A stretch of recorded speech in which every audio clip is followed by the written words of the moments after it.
Hello everyone, I'm Brian Croy Dragon, and welcome back to Vox Adventures.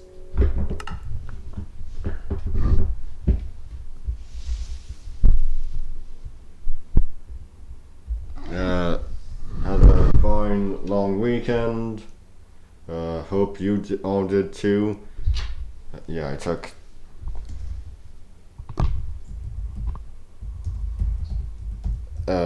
Monday off from recording and all that.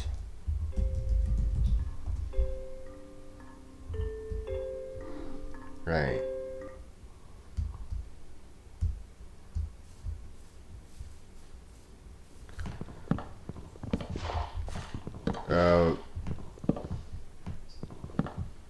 Went through with my Easter movie marathon as best I could. Was helping out at my grandpa's Saturday and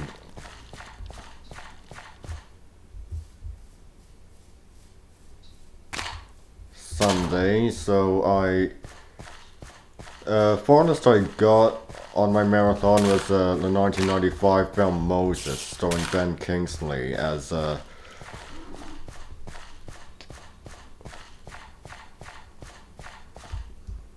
Moses, obviously.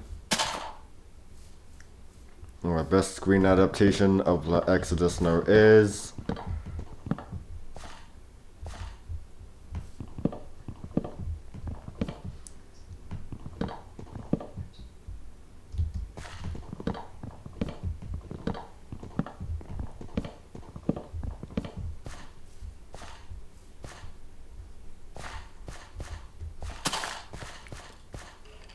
Oh, there's so many great. It's just such a great movie. Yes, it's 182 minutes long, but still, it's a good movie.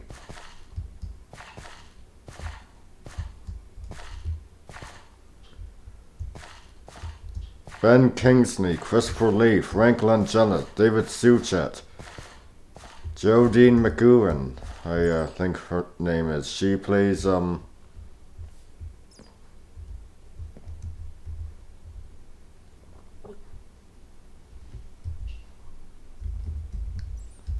Miriam in the movie.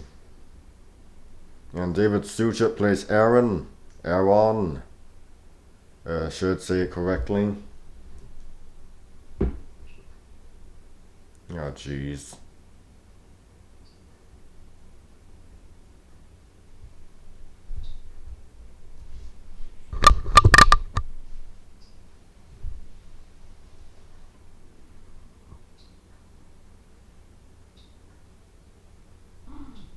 Yes, Alex. Both Minecraft and OBS not responding. Terrific.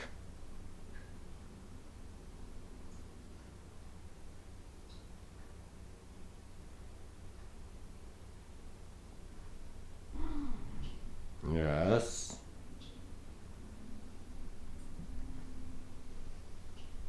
Yes, I love you too. Oh, okay.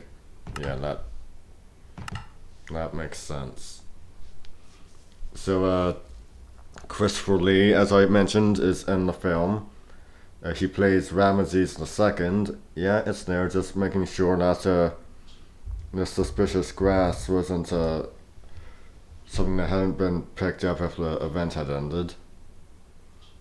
Christopher Lee plays Ramesses II as the Pharaoh of the Oppression. Yes, Alex. I love you too.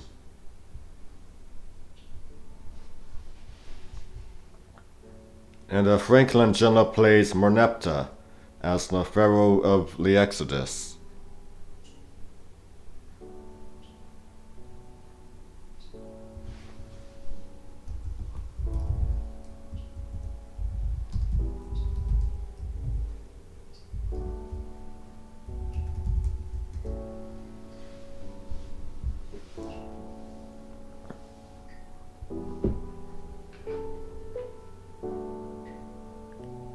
Believers identify pharaohs of the 18th various pharaohs of the 18th dynasty as the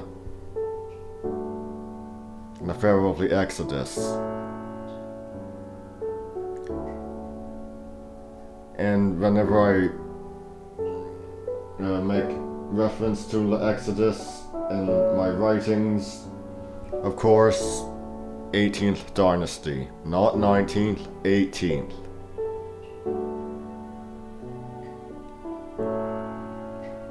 The 18th dynasty began with Ahmose I, ended with Horemheb. Not the 19th, which began with Ramses I and ended with Tuzrat.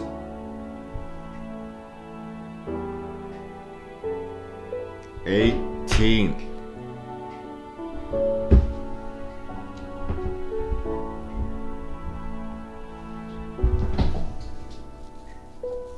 Ancient writers actually identified Ahmose I, the founder of the 18th dynasty and the new kingdom of Egypt as a whole, as the pharaoh of the Exodus.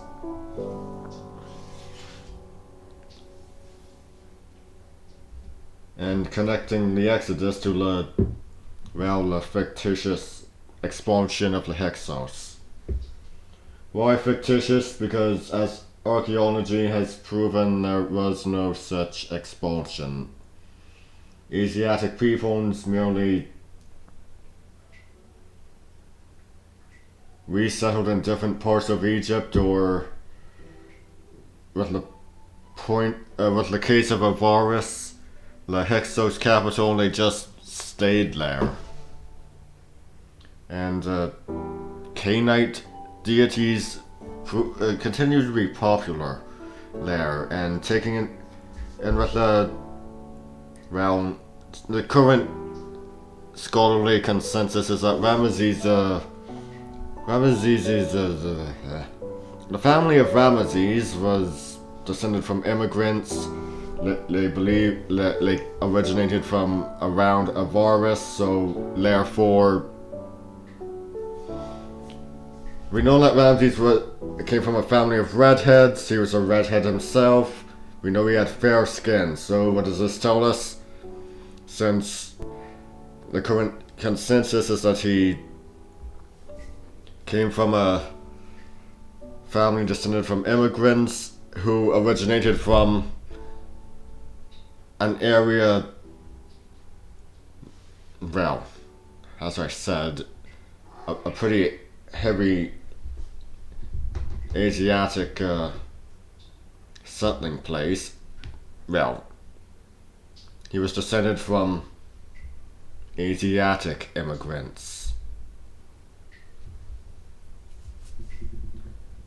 Those idiots who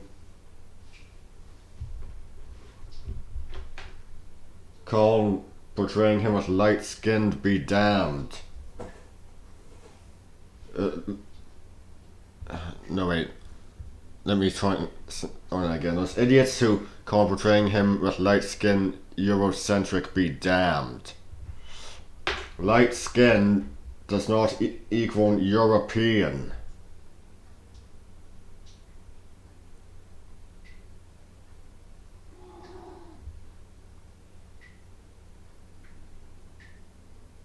As I said, Asiatic.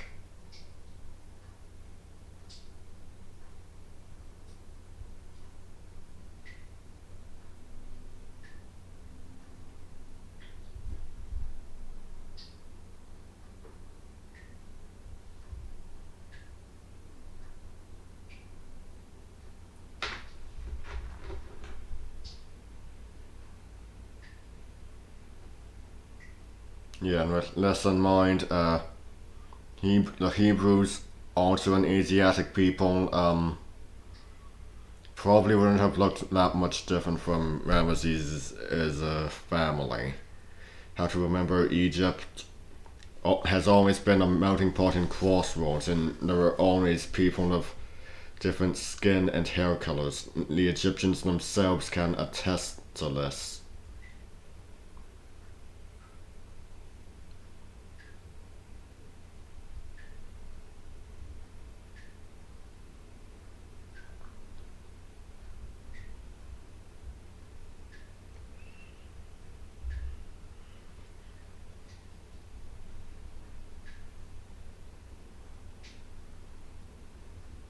But that's enough of that.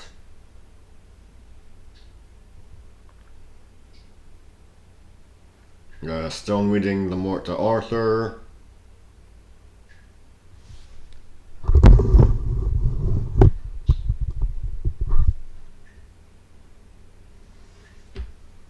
Um, Probably gonna. I'm gonna be finishing Return from the Planet of the Apes today, since I put off watching that when April came around. Well, when April started. When the month started.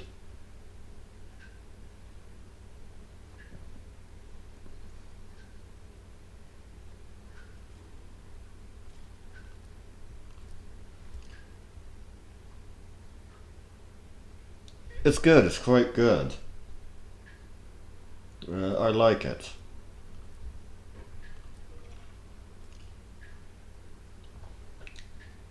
Well, obviously inspired by the films and the live action television show.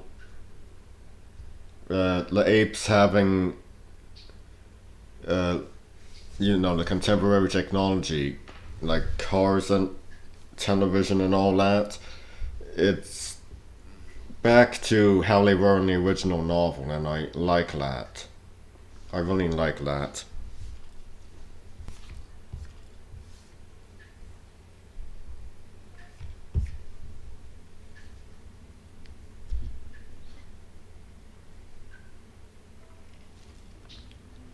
The next Planet of the Apes related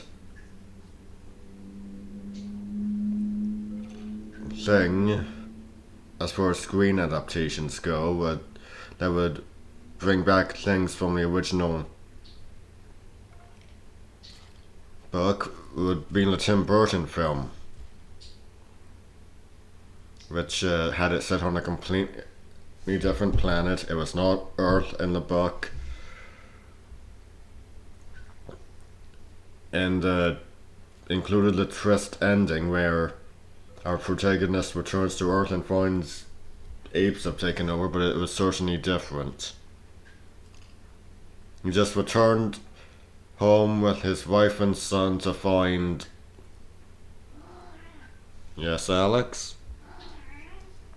He returned home to find that Earth had gone the way of the Planet of the Apes.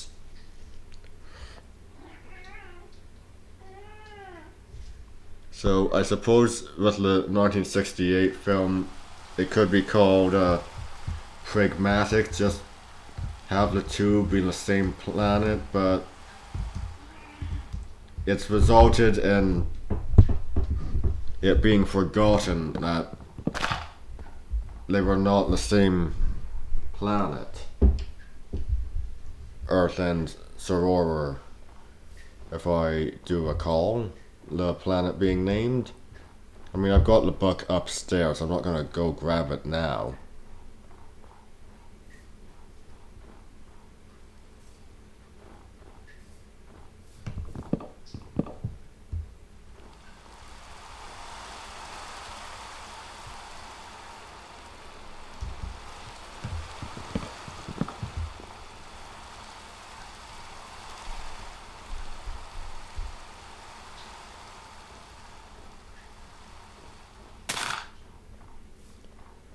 I'm aware of two foreign remakes of Planet of the Apes.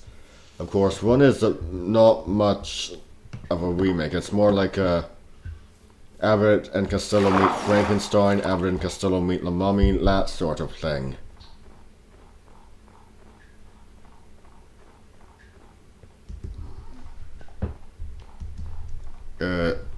It's Brazilian. It features comedy troupe the Brazilian comedy troupe the Tramps,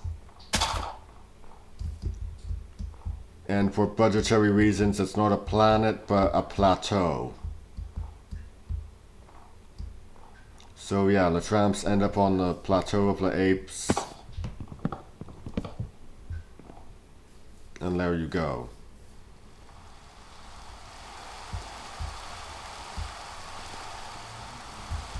The other is a Japanese production which beat Return to the Planet of the Apes by having the apes be just as advanced as their literary counterparts by a year.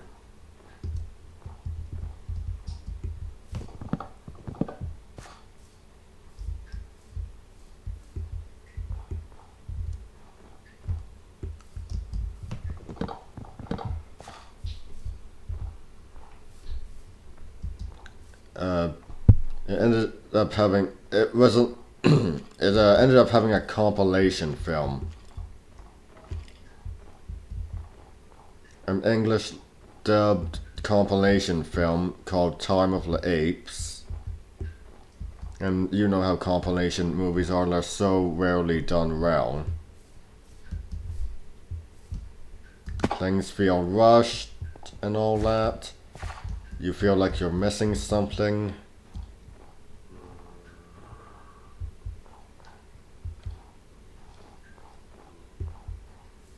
Yes, Alex, please, just lay on my arm. I mean, it certainly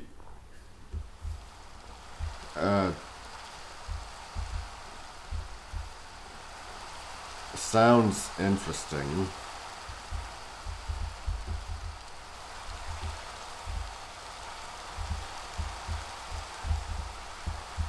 I learned about it by watching Deja Vu by Neon Harbor.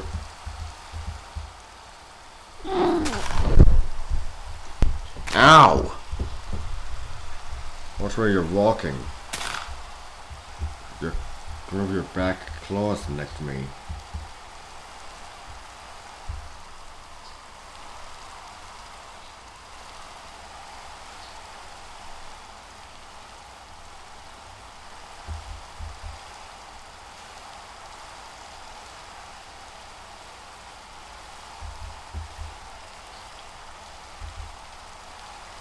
It's notable for having some more zoological accuracy with aggressive chimpanzees and gentle gorillas. With a story arc of the television series including a military coup by the chimpanzees to overthrow the gorillas.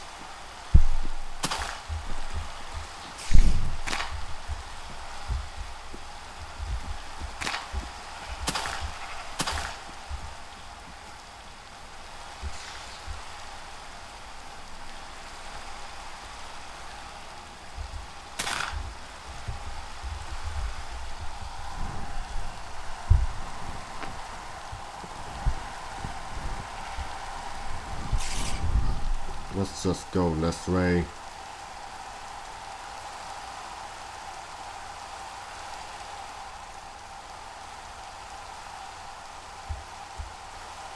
I don't know why, but the rain feels depressing today.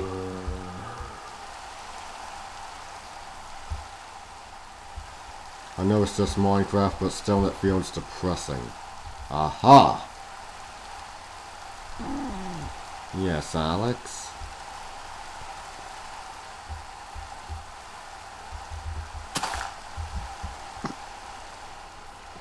Are you okay?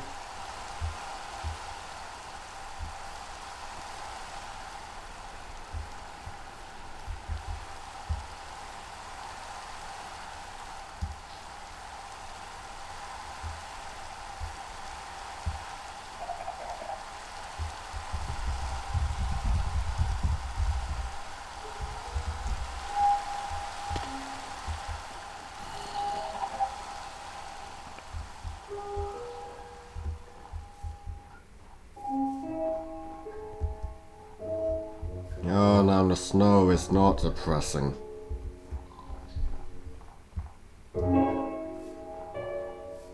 There we go.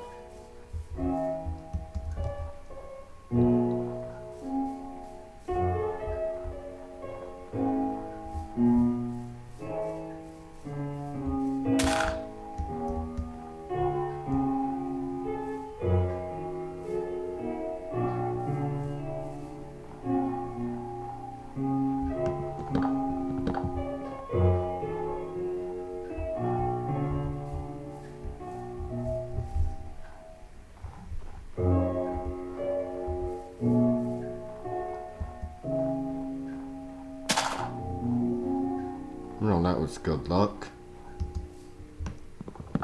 Just it spawning where I walked.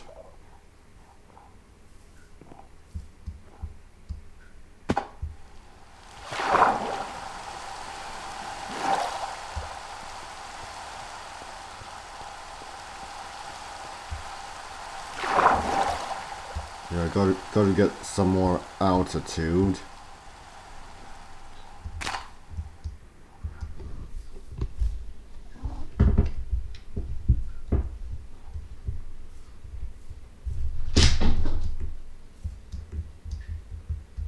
I was, well, my introduction to Planet of the Apes was, of course, when the Tim Burton movie was, in theaters. The commercials were everywhere. Never saw it until my high school years.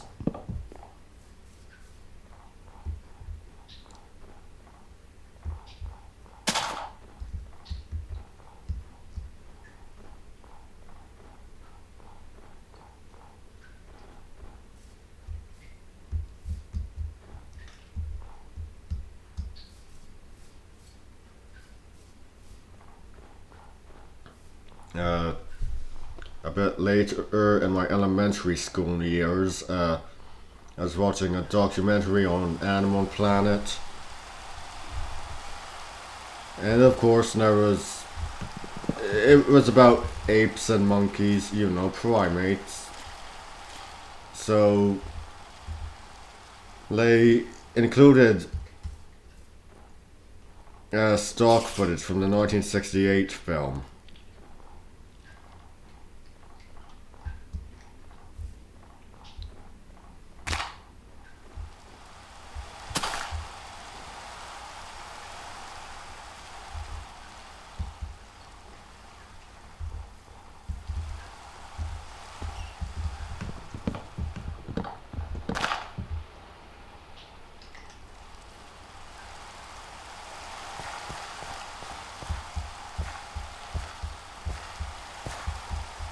Come my high school years, was watching.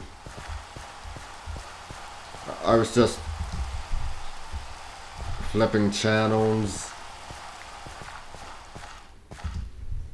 The channels I frequently watched. Oh, jeez.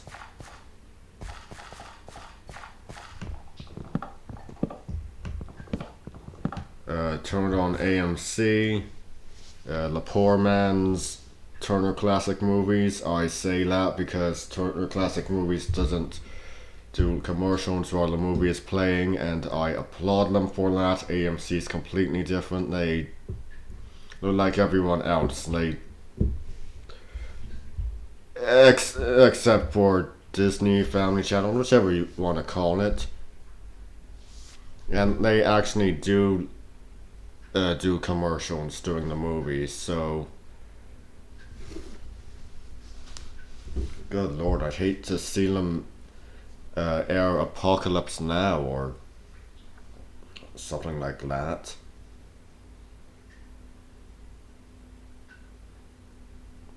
It's like 5 hours with The Godfather. I'd hate to see how long it would be with Apocalypse Now.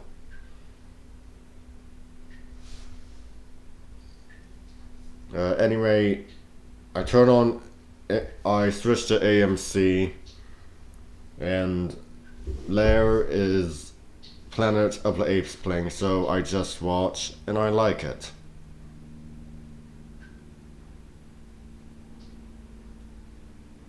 And so on AMC I've seen Beneath the Planet of the Apes, Escape from the Planet of the Apes, and the last bit of the fourth one, what was it called? Conquest of the Planet of the Apes, I think.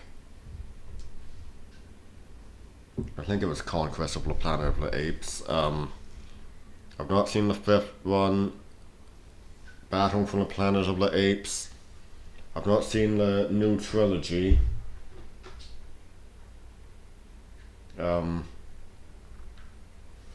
I've not seen the live action TV show, but I've done my research.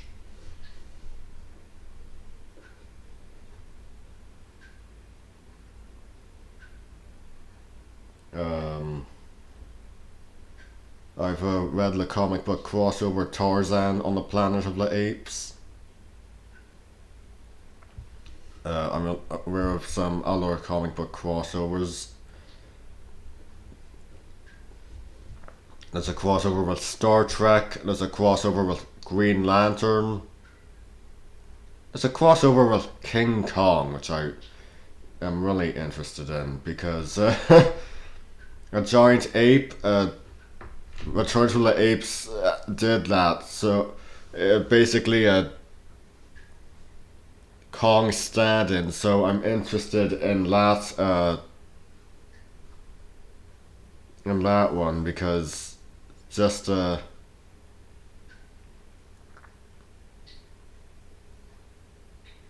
it being the actual Kong makes it a lot more interesting.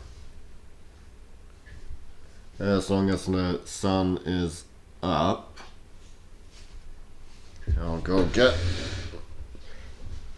my copy of Planet of the Apes.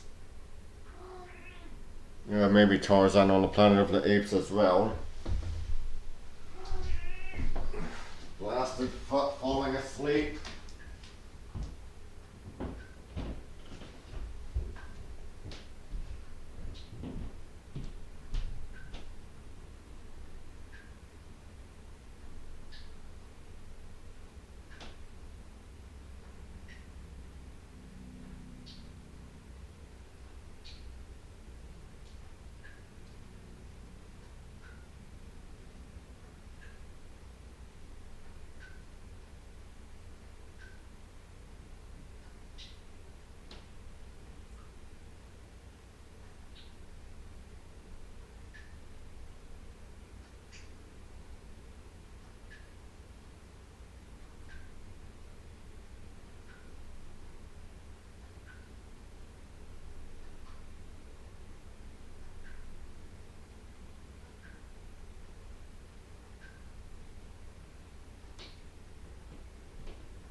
Oh, for goodness sake. Well, I shouldn't be surprised.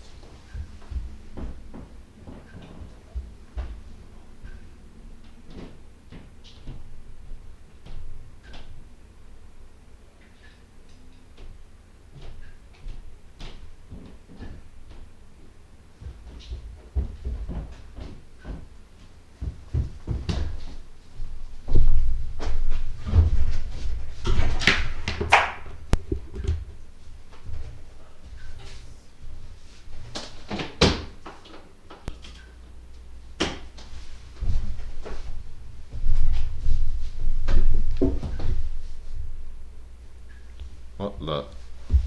Okay, there we go. So, yeah, my copy.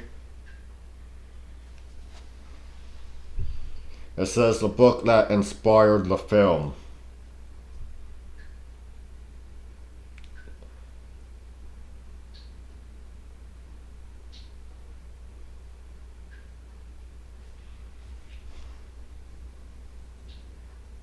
And it actually states originally published as Monkey Planet.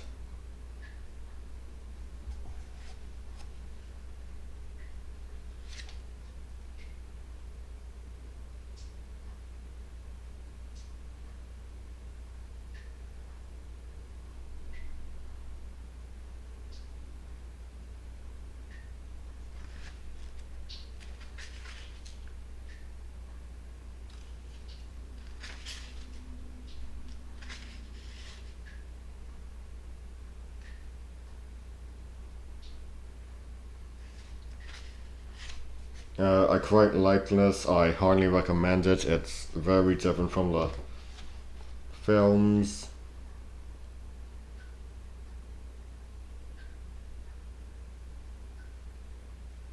I mean, a more faithful adaptation would be nice. And here is Tarzan on the Planet of the Apes.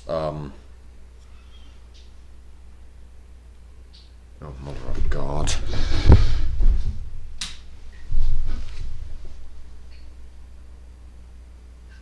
Yeah, Again, I'm more forgiving of Kerchak and Tubelot being gorillas and less. I'm because Planet of the Apes, you know how it is. It's just gorillas, chimpanzees, orangutans. The word Mongoni, it's not used for a fictional species of apes. It's just apes in general. In that case, in that crossover.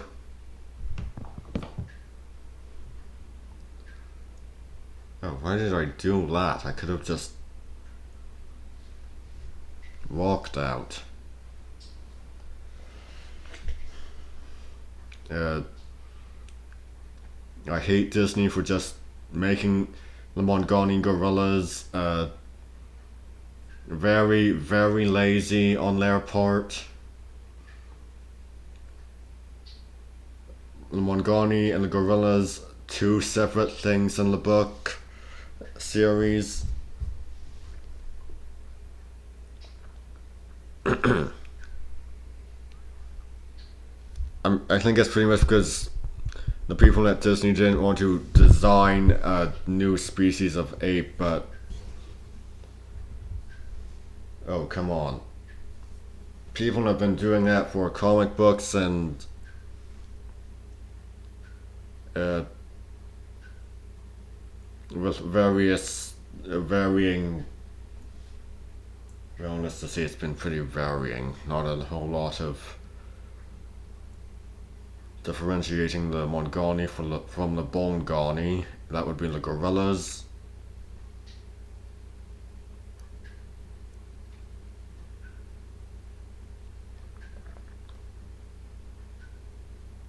Greystoke, The Legend of Tarzan, Lord of the Apes definitely did a good job incorporating elements of both chimpanzees and gorillas to make it seem like a completely different animal.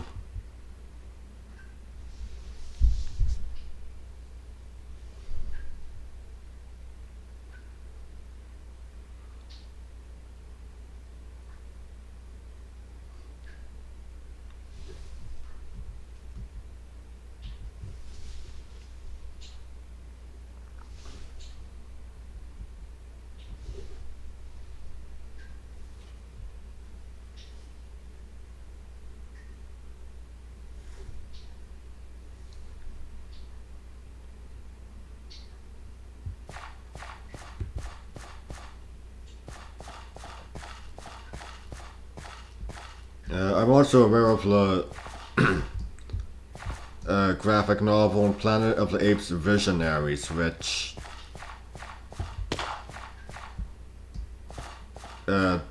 adapts the original draft for the first Planet of the Apes movie from 1968.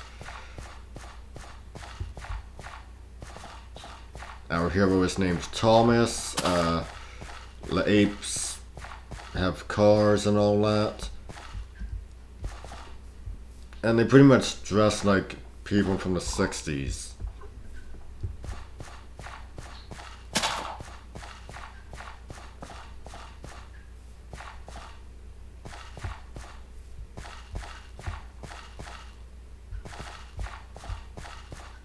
It's a good read, I recommend it. And if only I could find a copy of my own without having to borrow it from a friend.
In the years since the death of Tarzan's creator, Edgar Rice Burroughs, there has been a discovery of a type of ape similar to the Mongoni. The billy ape, a subspecies of chimpanzee, I believe, that are rather large and have some gorilla-esque behavioral type stuff.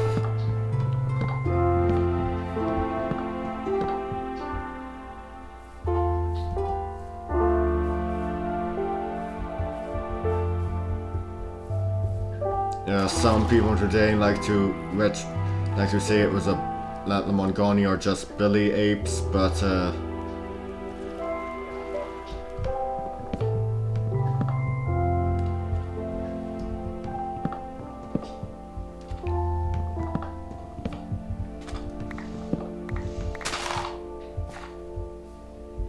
I don't know. Old Edgar must have made quite the guess. I don't think he'd ever set foot in Africa. And any African country, let alone wherever the hell the billy ape comes from.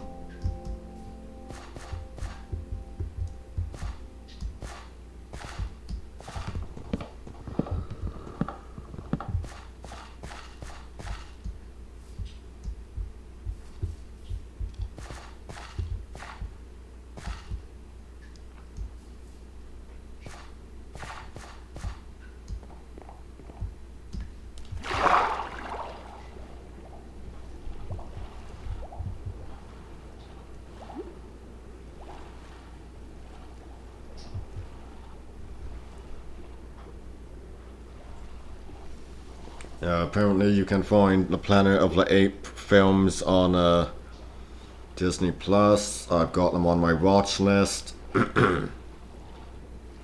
Apparently, with the original series, they've got all of them except for Beneath the Planet of the Apes and Conquest of the Planet of the Apes. So, yeah, it's missing. Maybe they'll put the live action TV show in Return to the Planet of the Apes up someday, but I don't know.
Yeah, I remember going to the movie theater.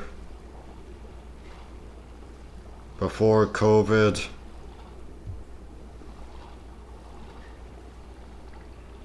Going to see things like simulcasts of things like plays, operas,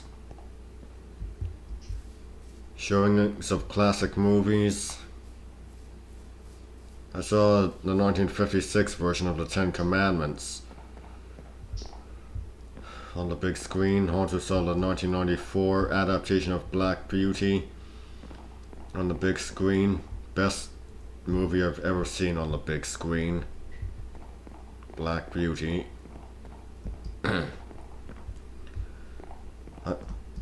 I do remember that one episode of of Big Bang Theory where Sheldon is sick, so the guys go to a Planet of the Apes marathon to avoid him.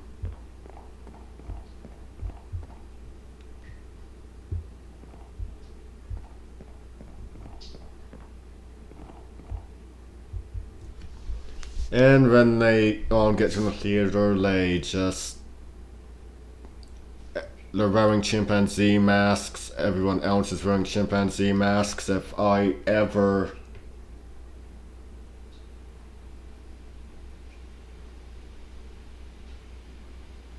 I'm just saying, if Cineplex ever plays the original Planet of the Apes and I walk in and see everyone wearing ape masks, I'm walking back out. Scroll that. I'm going home. I'm watching the DVD I own.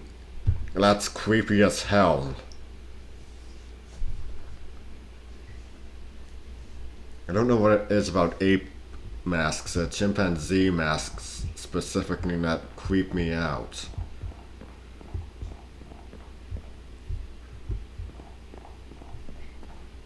It probably goes back to drama camp. There was this one girl who had this very, very creepy, lifelike. This very, very creepy, lifelike chimpanzee mask. It was the creepiest thing ever. It wasn't just me, it creeped out a few others.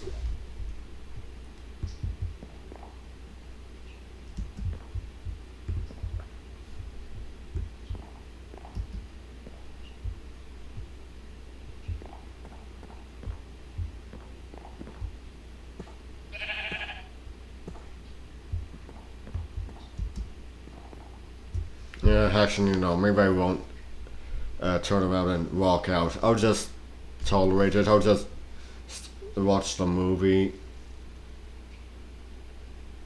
How many chances am I gonna get to see a the original Planet of the Apes movie on the big screen?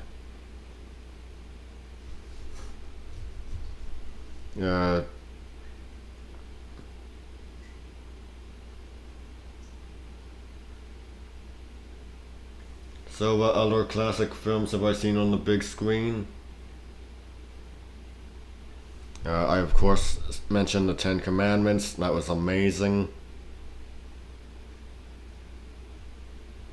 I saw the original version of The Wolfman from 1941.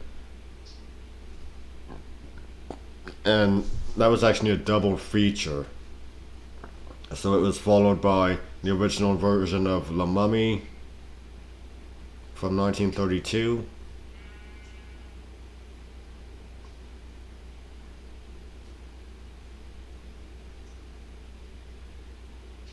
Oh, that was amazing.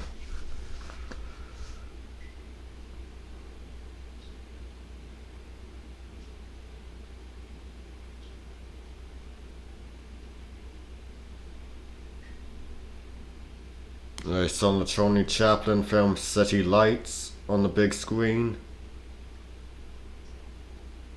I saw Apollo 13 on the big screen.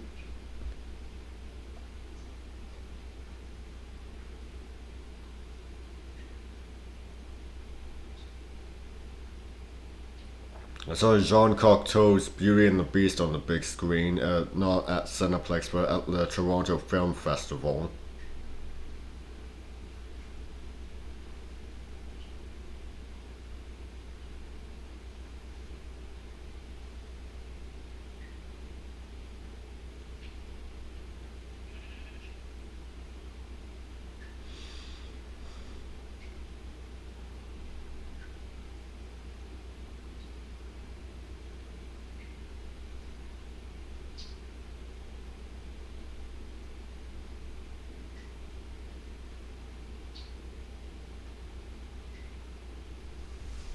I miss that.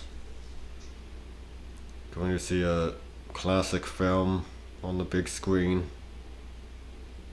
Good lord, has it been so long that we can call the 1994 version of Black Beauty classic? Well, it is it. As my mom says, it's an oldie and but a goodie.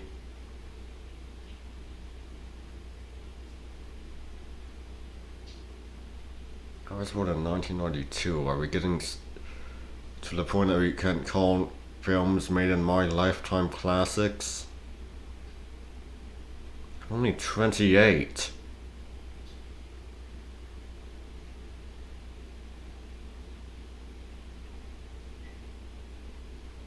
Oh, but still, it's the best film I've ever seen on the big screen.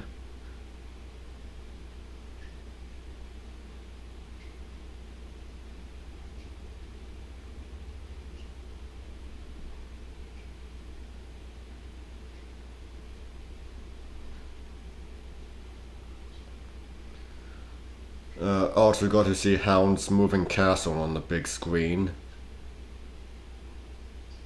Yeah, not exactly a classic. I think they were having a Ghibli month or something.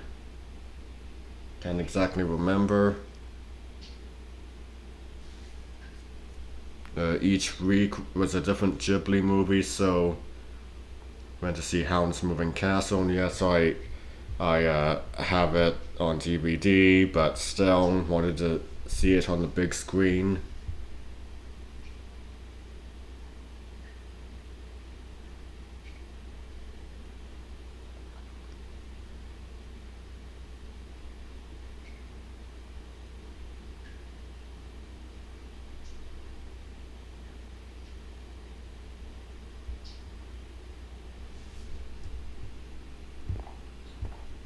Black Beauty, that's the best movie of 1994. The Lion King be damned.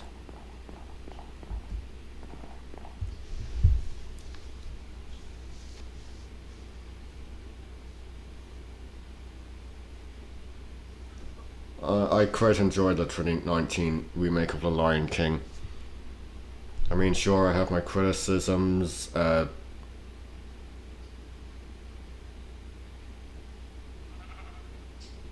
I mean, the lions look a lot like zoo lions. They don't have the scars you'd recognize on an actual lion, like from fighting over a kiln or something like that. I mean, the only one with any scars is Scar, and that's why his name doesn't really work realistically. I mean, yes, I know lions don't actually talk, but in xenofiction, animals do talk, and if you're gonna call an a character Scar when logically speaking they'd all have scars, it really does not make sense. It doesn't. It just does not.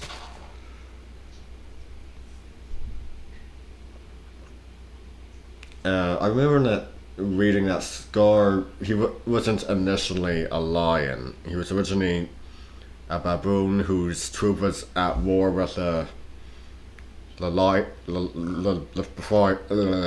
pride of lions, so maybe it would have worked out better with a baboon than with a lion. I'm not really sure. But still, even with the original film, that's a criticism I've got. The name just does not work.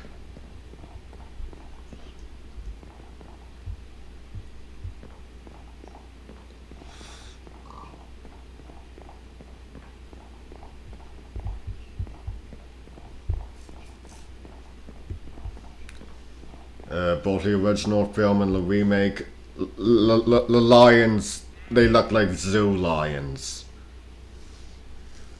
I mean, even with the amount of errors in the original film, like why is Scar the weak one? Black maned lions are not the weak ones. light-maned lions are. It really just does not make sense.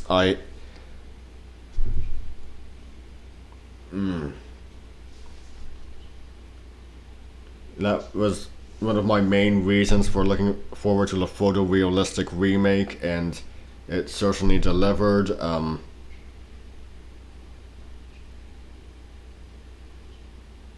Scar's mane is only dark when it should be, which is when he's at the top of the pecking order, when he's stronger and all that.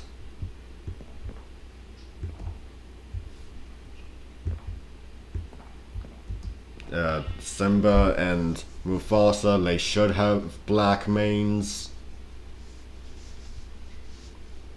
Maybe by the third time they'll get it right.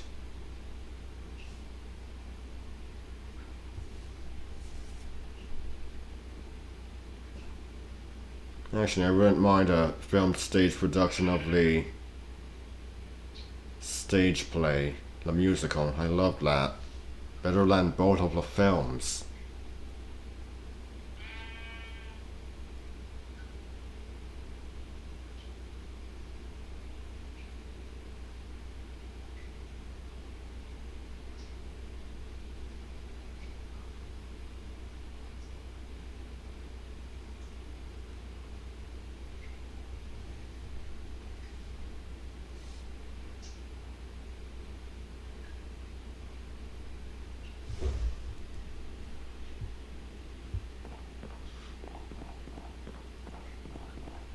Yes, I've seen many plays in my time.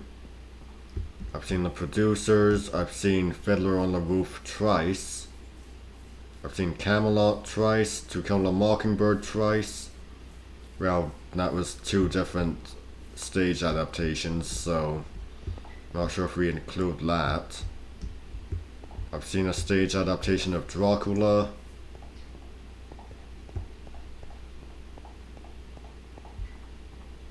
I was in the production of Peter Pan. I was in the production of The Music Man. Oh, jeez. You know what? Screw this.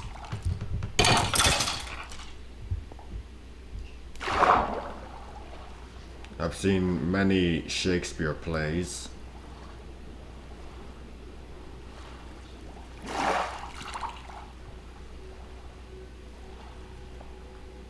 Oh god, to be in Stratford again. For COVID to be over and to be in Stratford again. Seeing the plays. I want to be there for the festival again, the Stratford Shakespeare Festival.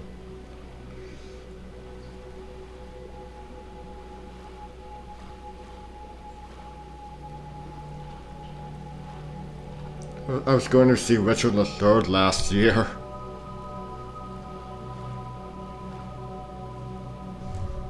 Oh god.